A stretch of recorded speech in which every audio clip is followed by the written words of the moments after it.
Have you ever been too hard on yourself? Yung 'pag nagkamali ka parang wala ka ng ginawang tama sa mundo. All you can see is your fault. And then mapapansin mo na you're being too hard on yourself at you can't move forward sa araw mo kasi yun at yun na lang din yung naiisip mo. Na halos wala ka nang nakilos kasi all you have or the conversation in your head is just that negative self-talk. Because I'm guilty of that. There are days na I really am too hard on myself. If I will continue operating this way or being this way, sobrang daming araw na masasayang sa akin. All because I was just focusing dun sa mali instead of what can I do to make things better or how can I learn from this. If just like me, you're experiencing the same, but you want to change this so that you can keep the needle moving forward, continue watching. I am Baby with an H, and this is Raising Our Awareness on Self Compassion. Let's first define terms before we go ahead with our episode. Sabi ni Merriam-Webster, compassion is sympathetic pity and concern for the suffering or misfortunes of others. It's synonymous to the words empathy, consideration, love, gentleness, concern, care. So ano naman si self-compassion? Siyempre, dinagdagan lang natin ng self, malamang towards sa sarili natin yan. Pero based on thegoodtherapy.org, they define self-compassion as the ability to turn understanding, accepting, and love inward. So para sa sarili.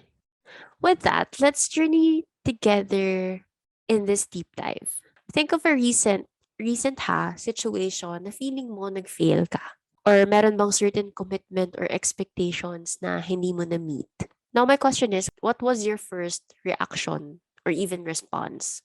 Did you instantly blame yourself or your surroundings? Did you look for people to point fingers at?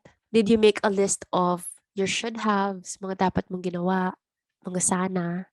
Or were you just accepting of the situation or even forgiving dun sa sitwasyon na yun? I wanted to share that recently I wasn't able to do the things that I said I would do after doing it consistently on a daily basis. So nagkaroon ako ng guilt around it. Actually, pati nga shame eh. Kasi parang nagawa ko na siya, bakit ka na naman, ano na naman nangyari? So I'm beating myself up again.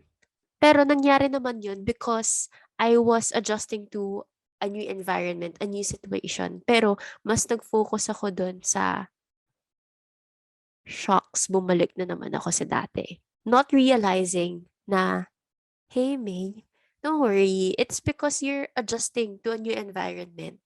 It's a form of adjustment. This should be your next level. Don't be too hard on yourself. Pero syempre, ang ginawa ko, hinanap ko lahat ng fault ko. To be honest, ngayon ko lang na-realize na oo nga no, ito sa new environment. Ito sa new situation. Hindi siya yung space kung saan na-practice ko consistently yung sinasabi kong gagawin ko. Ngayon ko lang na-realize. Anyway, this situation of mine brought a heavy feeling for me. I must admit that. And I'm not sure if you've heard this, but meron kasing talagang nag-impact sa akin. They say that the universe will speak through a person, a song, a quote, numbers. The universe will speak through this to you. My recent situation has been on my mind. So one morning, I was listening to Wayne Dyer, and his very first thesis was about the decisions that we make and how we should look at the outcomes. It goes like this. We are the sum total of all the decisions that we have made. And anything about yourself and your life that you don't like or isn't working or isn't mobilizing you is to be looked at in terms of how can I grow rather than why did I do what I did. So with this line, shucks. Okay, universe, I hear you, ganyan. I got 3 things that you can do to practice self-compassion. First one is sit with your feelings first. Try to understand where is this coming from. Kasi baka mamaya, negative belief lang pala siya. What do I mean by this? Kunwari, I wasn't able to do something because I was taking a rest. Pero may guilt kasi ako around rest. Kasi growing up, parang ang na-embed sa akin, kailangan mong maging productive, kailangan laging grinding, kailangan laging nagha-hustle. So there's guilt and shame around resting.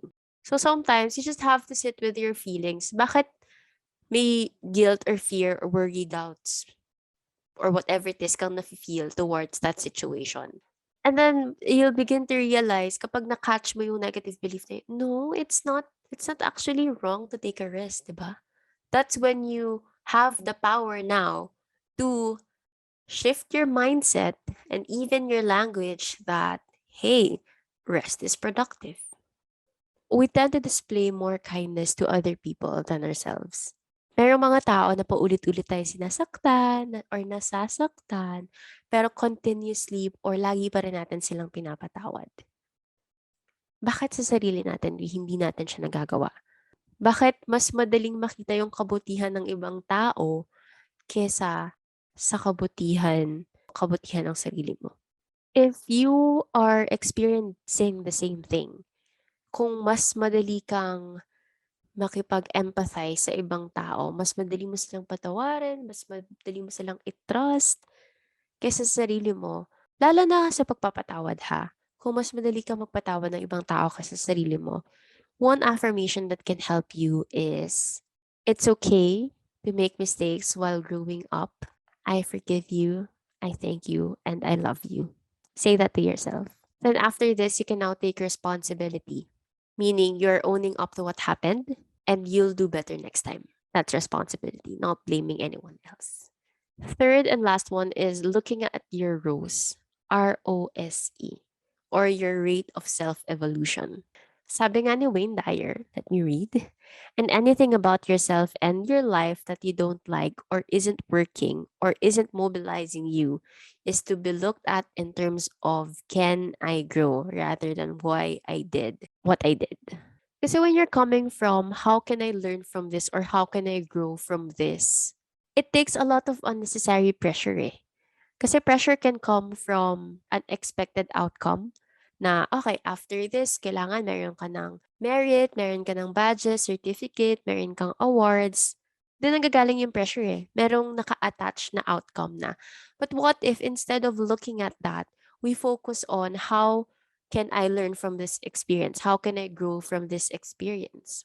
Then from there, since we know that evolution or our growth is a lifelong journey, we get to also realize or assess ano bang nag-work sa situation na to and what do I feel could work better moving forward. In other words, maybe you can start seeing things merely as an experiment para hindi siya naka-attach sa societal standards of what is a good outcome. In a way, you're practicing self-compassion kasi you're being more understanding and accepting that you are in your growth phase or you are still growing. You're just evolving. Self-compassion. Having that mindset na parang sa pagtatanim ng seed, you won't check on it every minute kung meron na ba siyang bunga. You will just water it, have it receive sunshine, love, and care every day. And you know na magbubunga rin yung seed na yun. So same with you. Having self-compassion means you allow yourself to feel loved, understood, heard, accepted ng sarili mo mismo. Because you know that you are a work in progress. You're not meant to be planted and then the next day, full bloom ka na. That's how you can practice self-compassion. Looking at your rose, your rate of self-evolution above anything else. So just like other episodes of Raising Your Awareness, let's just do a check-in. Where do you think in your life do you need to practice more self-compassion? Is it in your health? Lalo na kung may fitness journey. 'Di ba? Kasi feeling mo, dinidictate ng weighing scale yung progress mo. Feeling mo, dinidictate ng tape measure yung progress mo. Or masyado ka nang nakadepend on. How can you practice self-compassion if the results that you want are not yet showing up? Maybe it's in your relationships. Pwedeng sa sarili mo, sa partner mo, sa family, friends, colleagues mo.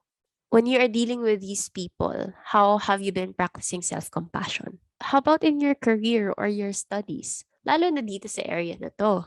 Ito kasi yung may pressure na kailangan ito yung score mo, kailangan ma-meet 'tong target na 'to, yung quota, ganyan, ganyan, blah, blah. Ito yung malakas yung pressure. Now, how do you practice self-compassion here? So just ponder on that thought and identify one area of your life and see what actions can you do for you to be able to practice being more loving, understanding, forgiving, compassionate towards yourself. Let us know in the comments what are the greatest learnings that you picked up from this episode, and we would love to hear from you for any suggestions or any feedback. Thank you again, and see you on the next episode.